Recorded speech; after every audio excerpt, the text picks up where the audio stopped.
కష్టాలని కూడా అవకాశాలుగా ఎలా మలుచుకోవాలి?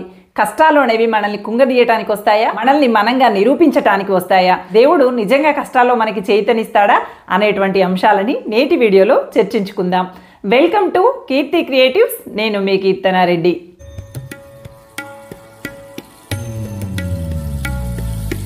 జీవితంలో అడ్డంకులు అనేవి వస్తూనే ఉంటాయి. అడ్డంకులు వచ్చినంత మాత్రాన ఆగిపోతామా చెప్పండి? దాటుకొని ముందుకు వెళ్ళాలి.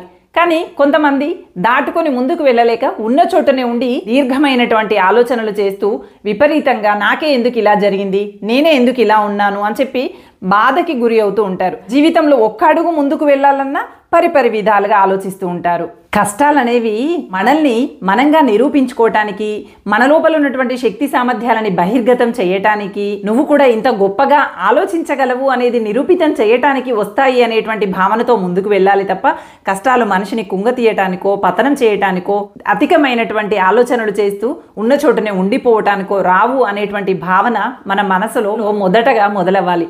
అప్పుడే కష్టాలని కూడా సవాళ్ళుగా తీసుకొని అధిగమించగలుగుతాము. మీకు ఇందుకు ఒక ఉదాహరణ చెప్పాలి అంటే, ఒక ఇద్దరు వ్యక్తులు ఉన్నారు. వాళ్ళు నడుస్తూ నడుస్తూ లోయలో పడిపోయారన్నమాట. చాలాసేపటి నుంచి దేవుణ్ణి వేడుకుంటున్నారట. స్వామి, నన్నెందుకు ఈ లోయలో పడేసావు? నాకు ఆకలిస్తుంది, దాహం వేస్తుంది, గాలి ఊపిరి ఆడట్లేదు, చాలా ఇబ్బందిగా ఉంది, ఈ లోయలో నుంచి ఎలా బయటపడాలి స్వామి అని చెప్పి ఇద్దరు కూడా భగవంతుణ్ణి బాగా ప్రార్థిస్తూ ఉన్నారట. అలా కొంతసేపు ప్రార్థించిన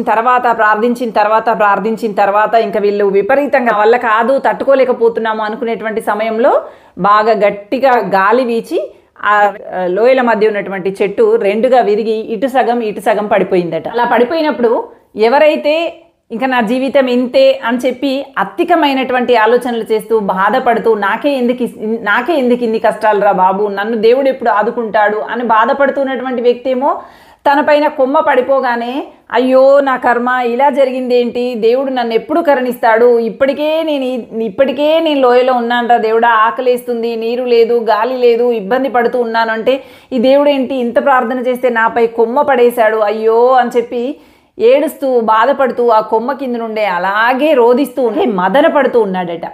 కానీ రెండో వైపున కూడా కొమ్మ పడింది కదా. ఆ రెండో వైపున చెట్టు కొమ్మ పడినటువంటి వ్యక్తి మాత్రం కొద్దిసేపు అయ్యో ఇదేంటి ఇలా జరిగింది అని చెప్పి ఉలికి పడ్డాడట. ఆ తర్వాత ఆలోచించడం మొదలు పెట్టాడట. నేను ప్రార్థిస్తే భగవంతుడు నాకు ఈ కొమ్మని పంపించాడు అంటే దీని వెనకాల ఏదో అంతరార్థం ఉండే ఉంటుంది అని చెప్పి కాస్త తెలివిగా ఆలోచించడం మొదలు పెట్టాడట.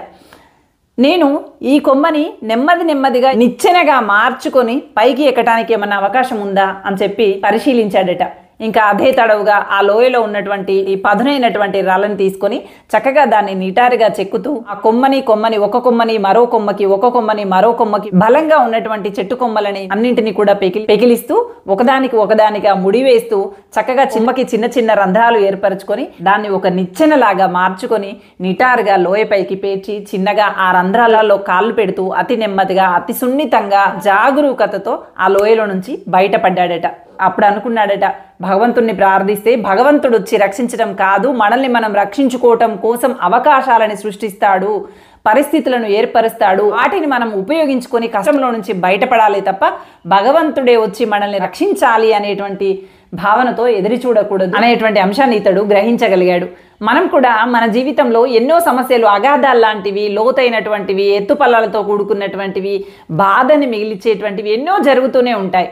జరిగిన ప్రతి దాంట్లో చిరుదివ్యలాగా ఎక్కడో ఒక చోట ఎవరిదో ఒక సహాయం అందుతూనే ఉంటుంది. ఎవరి మాట ద్వారానో ఎవరి చేతల ద్వారానో మనకి భగవంతుడు సూచనలు ఇస్తూనే ఉంటాడు. ఇదిగో ఈ దారిలో వెళ్ళు, ఇలా వెళ్తే ఇలా జరుగుతుంది అని చెప్పి. కానీ మనం ఆలోచించేటువంటి ఆలోచన విధానము సానుకూలంగా లేకపోవటం వల్ల మనకంతా చెడు మాత్రమే కనిపిస్తుంది. రెండో లోయలో ఉన్నటువంటి వ్యక్తికి మాత్రము అయ్యో నా నెత్తిపైన చెట్టు పడేశాడే అని చెప్పి బాధపడుతూ కూర్చున్నాడు. అతని చేతిలో ఉన్నటువంటి అవకాశం కనిపించనే లేదు.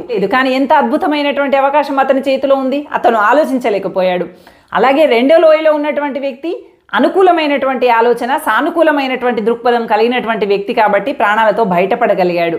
అలాగే మనకి ఎదురైనటువంటి సమస్యల్లో వచ్చేటువంటి అవకాశాలని కాస్త ఓపికగా నిదానంగా ఆలోచిస్తే ఆ సమస్యల నుంచి ఎలా బయటపడగలమో అర్థమవుతుంది తప్ప తొందరపాటుతో అత్తికంగా ఆలోచనలు చేస్తూ నాకే ఎందుకు జరుగుతుంది, నేనే పాపం చేశాను, నాకే ఇలా జరగాల, అయ్యో భగవంతుడా నన్ను ఆదుకోవా అంటూ ఏడుస్తూ కూర్చుంటే గాలిలో దీపం పెట్టి దేవుడా దేవుడా అన్నట్టే ఉంటుంది. కానీ భగవంతుడు ప్రత్యక్షంగా వచ్చి ఎప్పుడూ కూడా మనల్ని కాపాడు. మన కర్మతో మనము పని చేసి మన అవకాశాలని మనం సృష్టించుకొని మన చుట్టూ ఉన్నటువంటి పరిస్థితులను మనం వినియోగించుకుంటూ మనలో ఉన్నటువంటి తెలివితేటలకి పదును పెడుతూ తొందరపాటు అనేది పక్కన పెట్టి నిదానంగా ఆలోచించి నిర్ణయం తీసుకుంటే గనక ఎంతటి కష్టంలో నుండైనా జాగరూకతతో బయటపడగలుగుతాము. ఇది మనం అర్థం చేసుకోవాల్సినటువంటి విషయం. అంతేకాని ఎవరో వస్తారు, ఏదో చేస్తారు, జీవితంలో అద్భుతాలు జరిగిపోతాయి అంటే ఖచ్చితంగా అద్భుతాలు జరుగుతాయి. కానీ ఎవరో వచ్చి ఏదో చేయటం కాదు. నీ సొంత తెలివితేటలతో, నీ సృజనాత్మకతతో, నీ ఆలోచన విధానంతో, నీ అవకాశాలని నువ్వు సరైనటువంటి దిశలో పట్టు బిగిసి పట్టినప్పుడు ప్రయత్నాన్ని వదిలిపెట్టకుండా ధైర్యంగా ముందుకు వెళుతూ చక్కనైనటువంటి ఆలోచనలు చేస్తూ అనుకున్న దిశగా అడుగులు వేస్తూ ముందుకు సాగితే ఎందుకు సాధించలేవు చెప్పు? కష్టాలు కూడా ఎందుకు నీకు ఉపకరించవో చెప్పు? కష్టాలు అవకాశాలుగా ఎందుకు మారవో చెప్పు?